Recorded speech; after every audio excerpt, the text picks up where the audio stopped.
إن الحمد لله نحمده ونستعين ونستغفره ونؤمن به توكل عليه ونعوذ بالله من شرور أنفسنا ومن سيئات أعمالنا من يهده الله فلا مضل له ومن يضلل فلا هادي له أما بعد.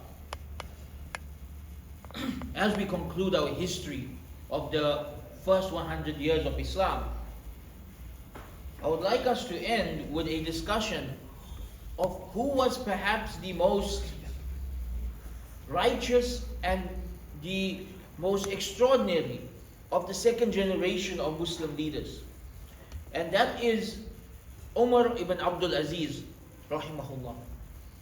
So over the past few weeks, we went through about 50 years of our history, starting with Karbala, then we looked at the civil war, we looked at the reign of Abdullah ibn Zubayr and Abdul Malik ibn Marwan. But in this period, one reign stands out as leagues above everybody else. And that is the reign of Umar ibn Abdul Aziz. Umar ibn Abdul Aziz was the 8th Umayyad Caliph. In the Umayyad dynasty, he was the 8th in a row. And his reign is very unique for a number of reasons. Let's start with his lineage. Umar ibn Abdul Aziz, from his father's side, is an Umayyad. He is Umar, the son of Abdul Aziz, the son of Marwan ibn Hakam. Right?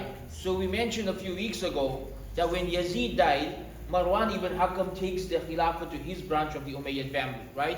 Marwan has two sons, Abdul Malik and Abdul Aziz.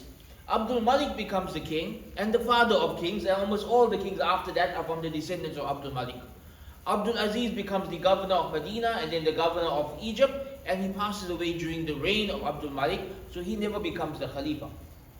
But Abdul Malik's son Umar, he becomes the Khalifa at some point. So he is an Umayyad on his father's side. On his mother's side, Umar is the great-grandson of Umar. On his mother's side, Umar ibn Abdul Aziz is the great-grandson of Umar ibn al-Khattab radiallahu anhu.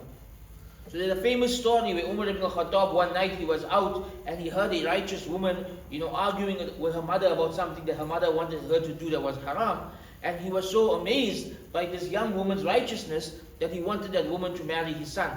And so this righteous woman marries Asif, the son of Umar, and Umar radiallahu anhu has a dream that from their descendants will come a righteous king.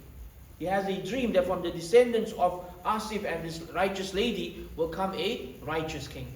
So Asif and his wife have a daughter named Layla. And Layla marries the governor, the king's brother, Abdul Aziz. And so Layla and Abdul Aziz have a son who they name after his great-grandfather. They name him Umar. So Umar ibn Abdul Aziz is a man with an amazing lineage. On his father's side, he is a Umayyad. On his mother's side, he is the great-grandson of Umar ibn al-Khattab. He is also linked to the Umayyad family in another way. Umar bin Abdul Aziz marries the princess, Fatima binti Abdul Malik. So Fatima is the daughter of the king. She's also the first cousin of Umar. It's normally in royal families that they marry their first cousins to keep the bloodline, secure. So she's the cousin and she's the cousin of Umar bin Abdul Aziz, and she marries him. And he has two other wives as well, but she's the one that's famous because she's part of the royal family. Fatima herself is an interesting figure in our history. Her title in the history books is Al-Amiratu Zahida, the queen who had zuhud, the queen who was righteous. She's a woman who's born into royalty, but she's a very righteous woman. Umar bin Abdul Aziz had a very different upbringing from the rest of the Umayyads. In general, the Umayyad kings and princes are brought up in the palaces of Damascus, and they are given a very royal upbringing, a very royal education. Umar ibn Abdul Aziz grows up in Medina. He grows up in Medina under the tutelage of the Sahaba. So he grows up studying with the Sahaba. You can imagine the difference. You have some Umayyad princes growing up in a palace in Damascus, and you have one growing up in Medina being taught by the Sahaba. He's obviously going to grow up to be a very different person from his cousins. Umar ibn Abdul Aziz grows up, and eventually his cousin Walid becomes the king after Abdul Malik dies, and he appoints Umar ibn Abdul Aziz as the governor of Medina. So this is Umar ibn Abdul Aziz's first a major political role. He becomes the governor of Medina. Just a little brief about Walid, King Walid. One interesting point about King Walid. The Ummah expanded the most during the reign of King Walid. So we mentioned 2 weeks ago that Abdul Malik establishes the Umayyad Empire, right? Walid expands that empire rapidly. When Walid becomes king, the Muslim world is the Middle East. When Walid dies, the Muslim world is from Spain to India. All of those lands are conquered during the reign of Walid. The Muslim Ummah grows rapidly. You now have Spain, North Africa, you have the whole of the Middle East, you have all what's today Afghanistan, Pakistan, all the way to the borders of India. All of these lands are now Muslim lands. So massive expansion. It's during this reign that Walid appoints Umar ibn Abdul Aziz as the governor of Medina. As the governor, Umar ibn Abdul Aziz excels. He is a righteous governor. People love him. He's a just governor. People love him so much that there's a mass migration from other parts of the Muslim world to Medina. And this makes the other governors jealous, right? Because people are leaving their lands to go live under Umar. And they start to argue with the king, like, this man's making us look bad. And Walid doesn't want any arguments between his governors. And he also wants to protect Umar because Umar is family. So he tells Umar to step down as governor and to move to Damascus and to work in the palace. So Umar bin Abdul Aziz, with a very heavy heart, he leaves Medina for Damascus, not realizing Allah has something greater in store for him in Damascus than what he had in Medina. Umar bin Abdul Aziz leaves Medina, he moves to Damascus, he starts to work in the palace with his cousins. Walid dies and Walid's brother Suleiman becomes the king. Now Suleiman's kingdom or his reign is like a footnote in our history. He doesn't really accomplish much, right, compared to his brother and his father. Abdul Malik establishes this empire, Walid expands the empire. Suleiman wastes his reign in food and women, right? He's this rich, spoiled king who's just enjoying life. And because he enjoys life a bit too much, within 3 years of being king, he gets sick and he dies, right? It happens when you enjoy this world a bit too much. There's always too much of a good thing. So Suleiman, he's known for overeating, he's known for being overweight, and at a very young age he gets sick and he dies. So as he's close to his death and the doctors inform him that your time's going to be up soon, he starts to regret his life choices. And he does one good deed, one extraordinary good deed. Suleiman begins to regret his life choices. He feels like he wasted his life, he wasted his reign, he didn't do anything really good. What's he going to show to Allah subhanahu wa ta'ala on the day of judgment? So he says he's going to do one good thing before he dies. He says from all of his brothers and his cousins and his children, whoever becomes the next king, it must be someone that's going to be a blessing to this ummah. It must be the best choice possible. And so he consults the ulama, he consults his advisors, and everybody tells him, in your entire family, Umar is your best choice. If you make Umar the next king, that's your good deed. Anything Umar does, you're going to get the reward for it. And so Suleiman does just that. He writes in his will that when he dies, his cousin / brother-in-law Umar will be the next king. And so Suleiman passes away in the year 99 AH. And Umar bin Abdul Aziz only finds out after that he has been appointed as the next Khalifa, as the next king. And he doesn't want it, but when Allah puts a responsibility on someone, they do the best job that they can. It's interesting that Umar ibn Abdul Aziz was only Khalifa for 2.5 years. This is extraordinary. 2.5 years. So what his reign does is, it gives us a snapshot of what this ummah could have been like if we had righteous kings. You see, it's the qadr of Allah that the majority of kings in Muslim history were average. They had good, they had bad. There were some who were tyrants, there were some who were righteous, but most of them were average, right? Umar bin Abdul Aziz was that rare light of righteous leadership. A very rare glimpse of what it is like for a righteous, scholarly man to be the king. And in his reign of just 2.5 years, he accomplished extraordinary things.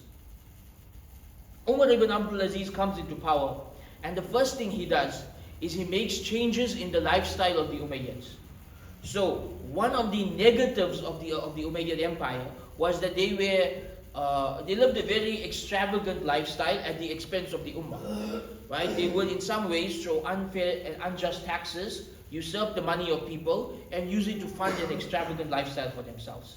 So they lived a very extravagant lifestyle. They lived like kings. They basically wanted to emulate the Caesars of Rome in their lifestyle. And Umar ibn Abdul Aziz comes into power and he gets rid of this. He lives a very simple life. He tries to live like Abu Bakr and Umar.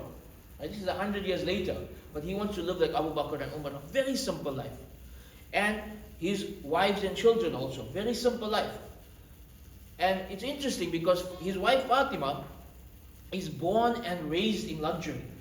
She is the daughter of the queen, the granddaughter of the queen, the sister of the daughter of the king, the granddaughter of the king, and the sister of 4 kings. She has the most luxurious lifestyle probably anyone in history could think of having. Yet when her husband says we are going to live a simple life for the sake of Allah, she goes all into living a simple life for the sake of Allah, to such an extent that when Umar passes away and her brother Yazid comes into power, it's always the Yazids, right? Her brother Yazid comes into power, it's a different Yazid. He tells her, you can have all that money and extravagance back. And she says, I obeyed my husband when he was alive, I'm not going to disobey him after he's dead. And she continues to live a simple life for the rest of her life, even though she has access to all the treasures in the world. So they live a very, very simple life. And he forces this upon the Umayyads to simplify because this money doesn't belong to them. He also has an interesting policy where he reverses the unjust taxes that the Umayyads were charging. So again, another negative of the early Umayyads is that they would double tax the convert. What do we mean by double tax the convert? There are 2 taxes in Islam, right? The non-Muslim pays jizya, the Muslim pays zakah. The early Umayyads would double tax the convert. If somebody converted to Islam, they'd make them pay jizya plus zakah. So they get double taxed. This was discouraging people from accepting Islam, and it was unjust, it's haram, right? So Umar ibn Abdul Aziz becomes the Khalifa and he gets rid of this tax policy. He says, non-Muslims pay jizya, Muslims pay zakah. If somebody converts, they stop collecting jizya from them, only collect the zakah from them. One of his governors writes to him and says, if we do this, we're going to lose a lot of revenue. Right? We're going to lose a lot of money. Because there are thousands of converts at that time. And then Umar ibn Abdul Aziz makes an extraordinary statement. He writes back to the governor and he says, Allah did not send his messenger as a tax collector. He sent him as rahmatul lil alameen. He sent him as a mercy to this universe. Umar bin Abdul Aziz has a few other extraordinary policies that sets him apart from those who came before and after him. From amongst them was his focus on knowledge. He increases the salaries of ulama, he gives them more freedom, and he ensures that every part of the Muslim world has ulama. Highly paid, well-trained ulama to teach the people and to do da'wah. And so knowledge spreads throughout the Muslim world in the reign of Umar ibn Abdul Aziz.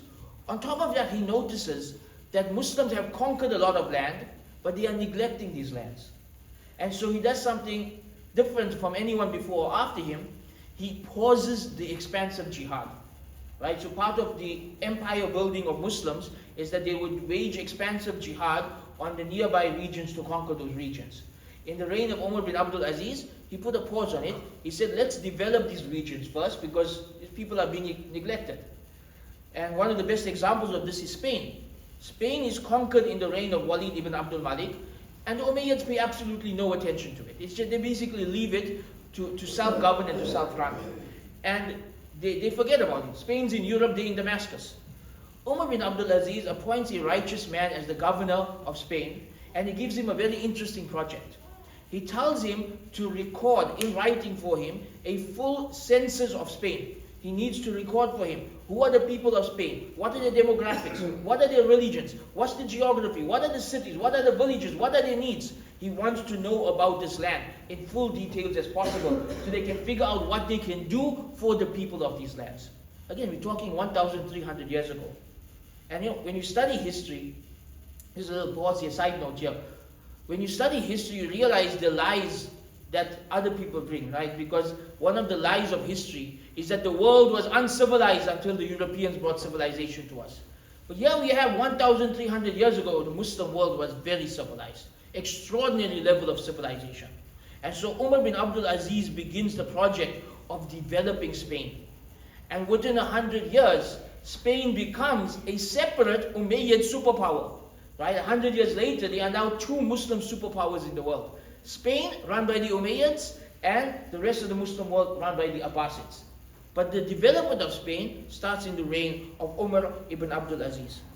From the extraordinary projects that Umar bin Abdul Aziz started was the compilation of hadith. So here he resembles his great-grandfather. Umar ibn Khattab was the one who came up with the idea that we should compile the Quran into one book so that it is preserved. 90 years later, his great-grandson comes up with a similar idea that we should compile the authentic hadiths into books so that they are preserved. And so he delegates this project to some of the ulama and muhaddiseen of his time, and he pays them for it. And so the project of hadith compilation begins in the reign of Umar bin Abdul Aziz. It goes on for 200 years, reaching its peak with Imam al-Bukhari 200 years later. Sadly, the reign of Umar bin Abdul Aziz is very short. His cousins can't stand his radical changes. His cousins want their money back, they want their luxuries back, they want that lavish lifestyle back. So they plot against him, and they bribe one of his slaves to poison his food.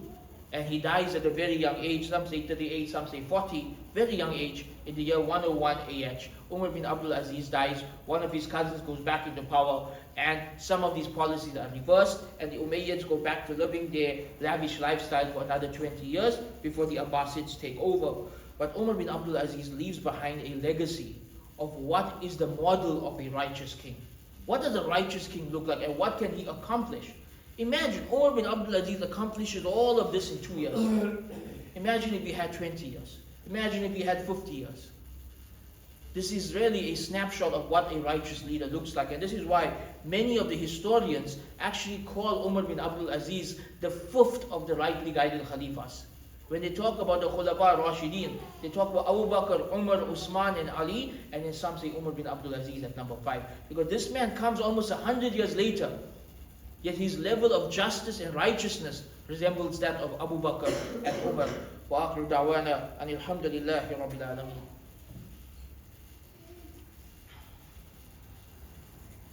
Alhamdulillahi wahda. والصلاة والسلام على من لا نبي بعد أما بعد فإن أصدق الحديث كتاب الله وخير هدي محمد صلى الله عليه وسلم وشر الأمور محدثاتها وكل محدثة بدعة وكل بدعة ضلالة وكل ضلالة في النار.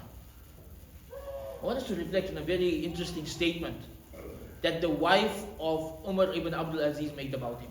Right? They say, you know if a man is truly pious if his wife says he's pious. Right? The Prophet ﷺ said, خَيْرُكُمْ خَيْرُكُمْ لِأَهْلِكُمْ. The best of you are those who are best to their families. And so what is the testimony of the wife of Umar ibn Abdul Aziz? There are actually many statements from Fatima about the righteousness of her husband, but one stands out for me because when I first read it about 15 years ago, when I first read the statement, it redefined for me what piety is, what taqwa is.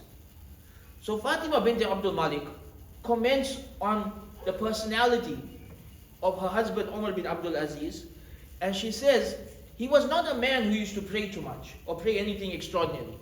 Nor was he a man who used to fast often. But by Allah, I have never met a more pious man than him. I have never seen a more pious man than him. This statement, it's extraordinary because when we think of piety, we assume it's somebody who's praying tahajjud every day. We assume it's somebody who's fasting multiple times a week. But Fatima bint Abdul Malik says that wasn't the lifestyle of Umar bin Abdul Aziz. He wasn't known for his salah or his fasting. His piety came in other ways. His piety came in his leadership. That he feared Allah in every decision he made as Khalifa. That was his piety. Just leadership was his piety. The lesson I want us to take from this statement of Fatima bint Abdul Malik is that piety comes in different forms. When it comes to the minimum, the basics, we all have to do the minimum, right? We all have to pray 5 times a day. We all have to eat halal and earn halal and cover our aura. All of this everybody has to do. But when you build upon that with extra good deeds to try and become righteous, there are different paths to righteousness. For some people it's the tahajjud. For some it's fasting. For some it's sadaqah, it's giving lots of charity. For some it's being involved in community work. For some it is da'wah. For some it is Islamic knowledge and learning and teaching the sciences of Islam. For Umar ibn Abdul Aziz, it was just leadership. His piety was manifest in his just leadership. In the fact that every decision he made in office was made based on taqwa. Taqwa was his deciding factor in anything he did as the Khalifa. And I want to end with the hadith, or to say reflection on the hadith. We all know the hadith of the 7 people who will be under the shade of Allah's throne on the last day. And we know that these are 7 types of people that it's very difficult to get to those levels. That's why they have such a good reward. But what's the first of the 7? When the Prophet ﷺ said that 7 types of people will be under the shade of Allah's throne on the last day. What was the number 1 type of person he said? The just king, the just ruler. Number 1 will be the just ruler. Why? Because a just ruler is so rare. It is so difficult at any point in history to find a king or a ruler of any type who is truly pious. Pious kings are rare. Umar ibn Abdul Aziz is the model of the pious king. He is the model of what a righteous ruler looks like. Now we aren't rulers, but we can learn from your taqwa, we can learn from your justice, we can learn from this, that in whatever responsibilities we have, whether it's in the workplace, whether it's in our families, that we be just and that we be righteous in the decisions that we make in all of these levels. And so, the main lesson I want us to take from this is that piety comes in different forms. Just because you find one act of worship difficult, doesn't mean you can't excel at a different act of worship. Just because you find it hard to wake up the tahajjud, doesn't mean you can't be a person of charity. Just because you find it hard to fast, doesn't mean you can't be a person of da'wah. There are different levels of piety, different types of piety. Umar bin Abdul Aziz represents one of those types of piety, and that is the piety of the just ruler. We ask Allah subhanahu wa ta'ala to have mercy upon Umar ibn Abdul Aziz and Fatima bint Abdul Malik. We ask Allah subhanahu wa ta'ala to let us see in our lifetime righteous rulers and a return of the power and glory of Islam and an end to the tyranny that plagues the Muslim lands and the genocides that are going on in Gaza and other lands. اللهم انصر المجاهدين في فلسطين اللهم انصر المستضعفين في فلسطين اللهم اعز الاسلام والمسلمين اللهم اعز الاسلام والمسلمين اللهم اعز الاسلام والمسلمين ربنا آتنا في الدنيا حسنة وفي الآخرة حسنة وقنا عذاب النار سبحان ربك رب العزة عما يصفون والسلام على المرسلين والحمد لله رب العالمين.